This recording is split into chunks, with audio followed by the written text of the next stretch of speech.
But really what I thought about is that I speak in front of groups, but in an educational format a lot of the ways, and so I really get to talk about things, about building your company. But what I really took on in doing this tonight was really sharing some really salient points about what I've learned from doing all the startups that I've done. And I rarely actually, if ever, look at what I've done in the past. I'm so focused on building things in the future and not like, so I've made mistakes and those hurt, so you're still like, ooh, I don't have to do that again. So I don't sit and like really dwell on the past. So I really took notes and put down and thought, this is the stuff that I want to share. So the first thing I want to say is I really want to thank these guys for coming. You got to know, it takes a lot of courage to load up a car and just go, we're just going to go. Don't know how to get there, got a map, don't know who's there, don't know how that's going to happen.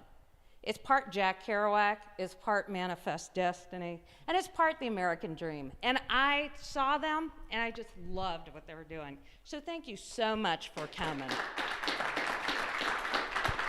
And I want you guys to know my secret wish for you all is that these guys leave thinking Albuquerque is this little hidden gem, undiscovered, and just have wonderful people show up. So thank you for fulfilling on that intention, because I really think that they understand what we have here, and that's really lovely. So thank you all for that. So I started thinking, why is it that I'm an entrepreneur? And in a lot of ways, it's really simple. I always wanted to have a very creative and adventurous life. And I would see people go to work, and you see, and this may be you, I don't know, where people will go to a building and they'll go, I'm going to go to work and have my fake life. And I'm going to live in that fake life and do all that fake life stuff until I can leave work and go have my real life. What I found very confusing was, okay, if I was in my fake life and I walked out of the building and then I got hit by a bus, would I be dead in my fake life or would I be dead in my real life? And so I never thought there was your fake life that you did to pretend until you got to live your life. So I just went to live my life. And that's really at heart why I'm an entrepreneur. So as you probably can imagine, I was that weird kid. I was the weird kid who was with the other kids who would go around on the merry-go-round, you know, the one that people would push, and you go in the circle, and they get on that.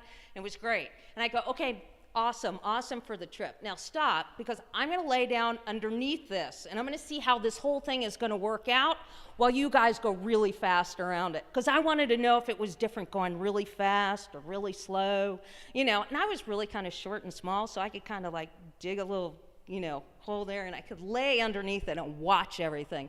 And for me, what's fascinating and what I love still is I make things. I make things work, whether it's business strategy, whether it's product, I'm always making something. And that impetus has never left. So that's part of what, like, why I do what I do. It's just sort of innate to me. So I've done 7 startups so far. Some of them I've been equity partners, and some I've participated because you get that amazing call that goes, dude, will you? And you're like, oh yeah, just sign me up. And so instead of spending all the time talking about these startups, I decided to make a game for myself, and the game was explain the what happened in 1 or 2 sentences. So I'm gonna look at my notes, because looking back, I'm like, oh yeah, we did that. First startup we did in Austin, Texas was like so cool, amazing. Money? We're supposed to make money with this. Okay, that was 1. 2 was like, oh wow, you guys are simply profiteers from the financial markets coming to make money off of digital. Oh, this is so sucky. Third one was the call, was the amazing call. Woohoo, we got $100 million. Want to open the New York office? Hell yeah. You know, that was an amazing trip. I lived in New York for 8 weeks and like knew nothing. And I'm like, yeah, sign me up, I'm in. Fourth one was an amazing company.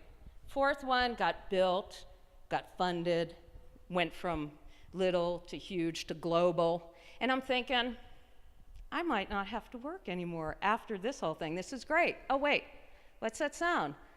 Oh, that's the tech bubble bursting. I have to go back to work. Okay, but amazing company nonetheless. Then the next one I did was, how do we pass on all this goodness to other people? How do we pass it on? Then the following one was, oh, you mean we're supposed to build a physical product? Fascinating. And thank you so much for all the words and the accolades. I really appreciate it. And the next one was, tax equity financing is a tremendous pain in the ass. I learned that. And now I'm on my next one, which is going to, of course, be the perfect one. So what I want you to know from all of these experiences, and what I've really taken to tell you these things, all crossed through that entire thing. So remember I told you about the merry-go-round? Well, when I was a kid, it was a merry-go-round, but now as an adult, it's a roller coaster. So I switched out the merry-go-round going circles, and now my life goes like this. And you know how like the merry-go-round is kind of like, it's exciting as it's going up, and you're feeling pretty good about it, and you're thinking, yeah, this is awesome, and you start going down, and you're screaming because it's really scary, and then you get to the bottom, and it's okay, and you're like, all right, I'm here, everything's okay, and then you go back up, and you're like, oh my God, this is amazing, and then, oh, I'm kind of scared, and we're going, right? That's the roller coaster. And that's what I do at work. So, big takeaway. Number one, if you are in a committed relationship or you're married, the first thing you always have to do is thank your spouse. Listen, you think I have these amazing ideas and these opportunities, and they're so awesome, and I can't wait to go and do all these things, and it's really fun, and I'm going up here, and it's real, and oh, I'm going down here. And listen, your spouse has the fear of God in them when you go, hey, honey, you know what? I have a great idea. They go, yeah. So know that although it's really thrilling for you, the other people in your life might not be so fascinated, right? The second thing is, your idea and everyone else's ideas are a dime a dozen. Your brain is an idea manufacturing plant. And here's an idea. And I always think about this, like when you're at the aquarium, and there's a fish, and there's a pretty fish, and there's a big fish, and it's like an idea. And there's another idea. Oh, look, and that idea is the other idea. It's a big fish and a little fish. And it's just an idea. And it's not a good idea or a bad idea until you decide if that's a good or a bad idea for you. So, like, here's an example. My husband and I were living in New York, and in our neighborhood, there was really a lack of a great, like, organic sandwich shop or someplace to have dinner with a wine bar and coffee bar and, you know, great wireless, and you could work there if you wanted to. And we would walk by this place, and I'm serious, this is what we call it. We called it the Dirty Deli. And it actually wasn't really a deli, it was a gambling joint in the back. So like you'd walk into the Dirty Deli and they'd have like 4-year-old, you know, creamed corn, cans of that, and like some kind of weird gelatinous meat product. But you knew they weren't really selling anything in the front. They were just like, everything was happening in the back. But we go by and we go, this is such a fabulous location. And we talked to our neighbors and said, if we built this, would you come? Would you do that? And everyone's like, yeah, we totally go to that. That's awesome. And we really looked at it.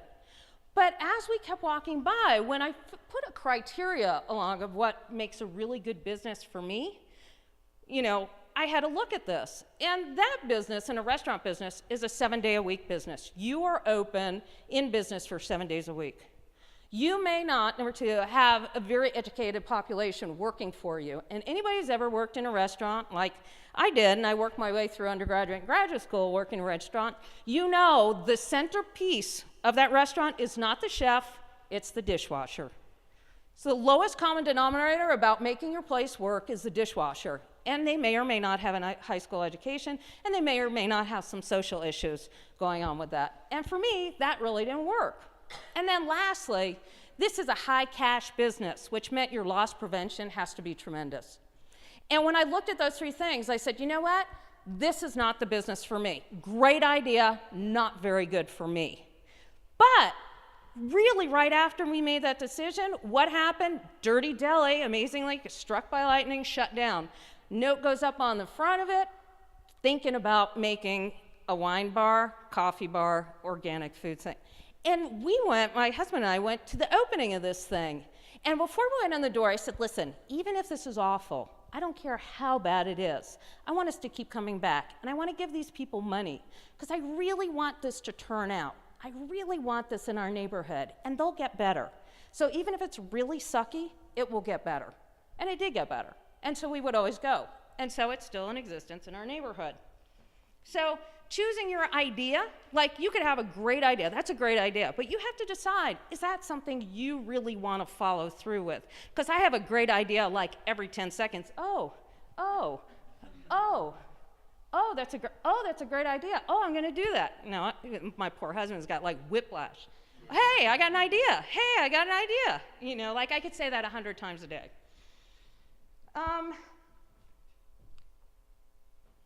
Now when I look at ideas, I find that when I choose them, there's 3 things that really work for people inside of ideas. One, if you do something for them that has their life work better, like efficiencies, something that was, you know, like seamless, it really makes an impact on them. And the second thing is if you teach somebody how to do something.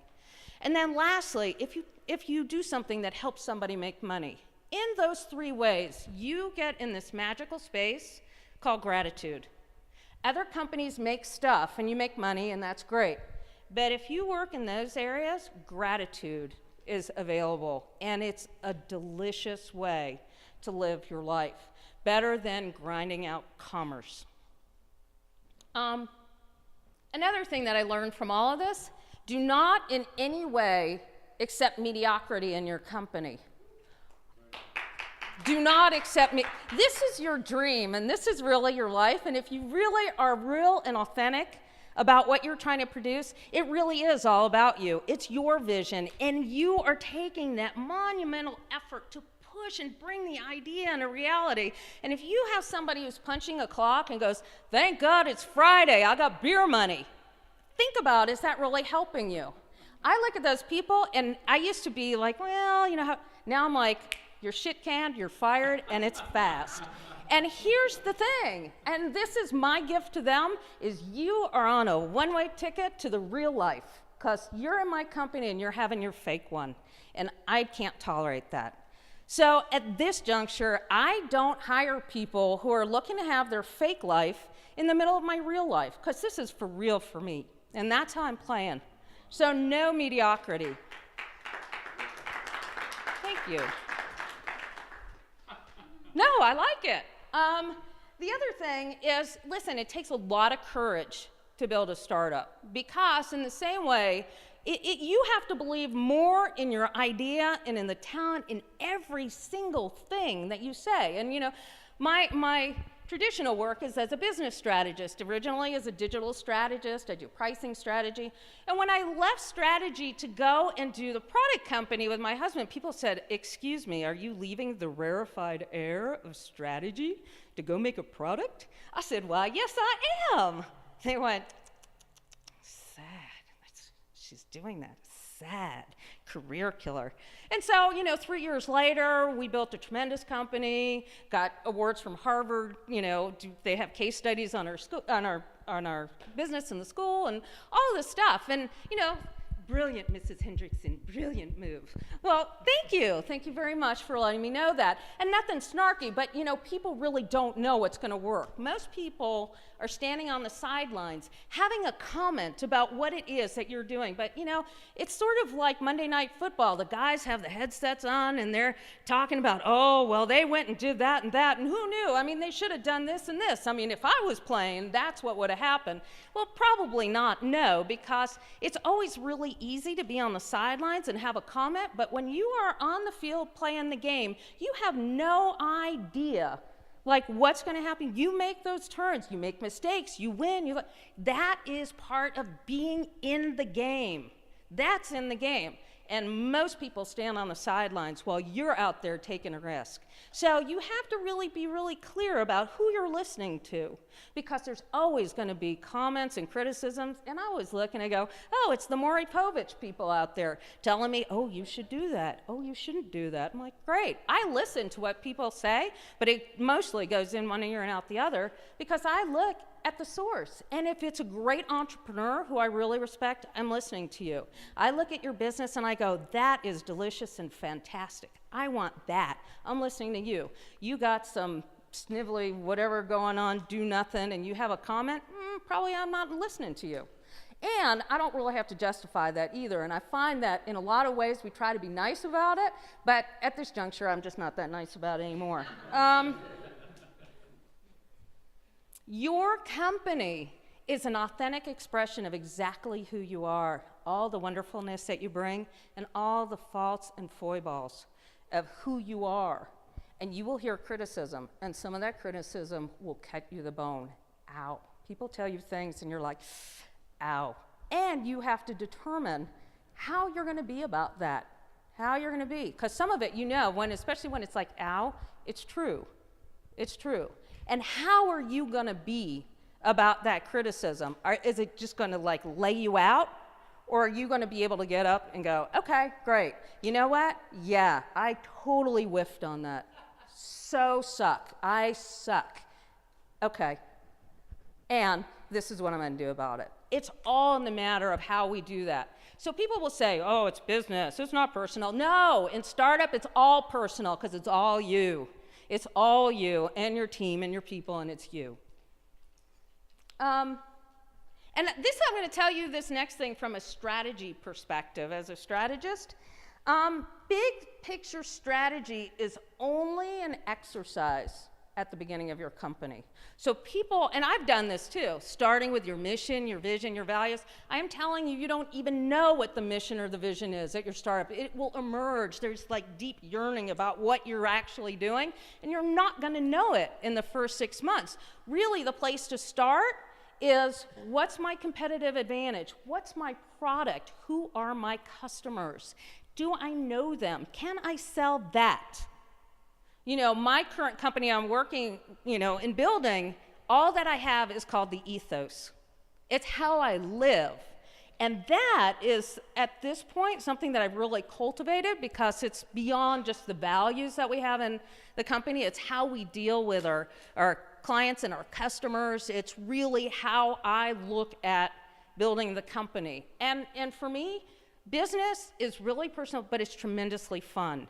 And I have put a moratorium on the sober people who are coming and saying, Lisa, tone that down because you're just having too much fun. I'm like, no, life is short. My company's about having fun.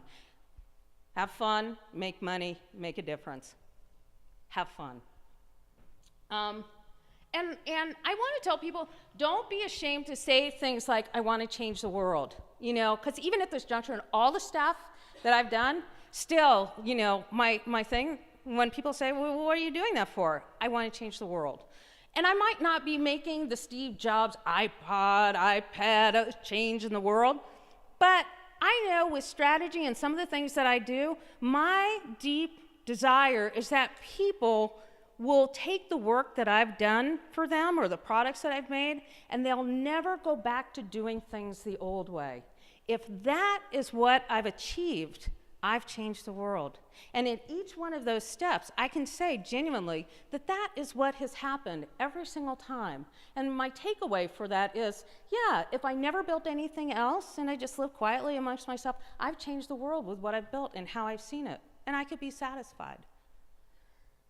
And lastly, this is what I want to tell anyone thinking about starting a company or taking out a venture. The question really is for you, are you willing to be changed by that which you desire?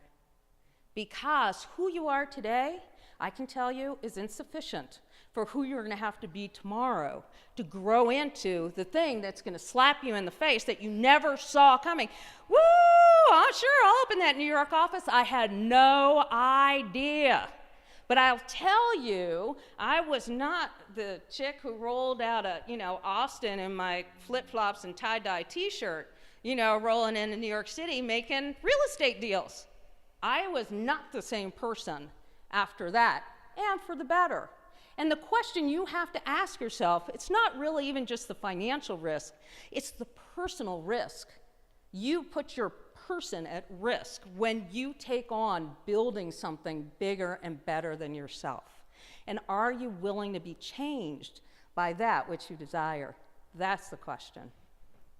So, listen, I really want to thank you guys for listening. It was like you're a tremendous audience. But really, these are things that I really spent time thinking about because I really don't talk very much about it. So I really want to thank you for the opportunity to say these things. And thank you very much for being the audience to listen to it.